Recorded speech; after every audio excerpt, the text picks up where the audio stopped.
ఖలిస్తానీ నాయకుడు పన్ను ఎవడైతే ఉన్నాడో వాడికి సంబంధించి ఇప్పుడు కీలకమైనటువంటి అడుగు పడింది.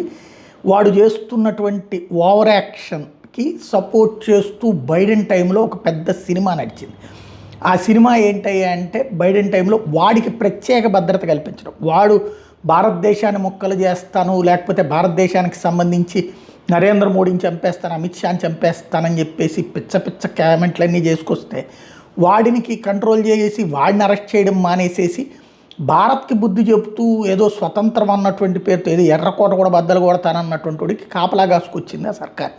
ట్రంప్ సర్కార్ ఇప్పుడు వచ్చింది. క్యాష్ పటేల్ ఇప్పుడు కీ రోల్ పోషిస్తున్నారు. ఆయన విభాగమే ఈ సెక్యూరిటీలకు సంబంధించిన రివ్యూ చేసేది. ఇప్పుడు తాజాగా పన్నుకి ఇచ్చినటువంటి ప్రత్యేక సెక్యూరిటీ తొలగించడం జరిగింది. అప్పట్లో ప్రత్యేక సెక్యూరిటీ వాడికి ఎందుకు ఇచ్చారంటే వివేక్ యాదవ్ అనేటటువంటి రా అధికారి అతన్ని చంపడానికి కుట్ర పన్నారు అన్నటువంటి పేరుతో ఇచ్చుకొచ్చారు. ఇప్పుడు మరి పన్నుని ఎవరన్నా గుర్తు తెలియని వ్యక్తులు ఏమైనా చేస్తారేమని భయం వెంటాడుతోంది వాడిని.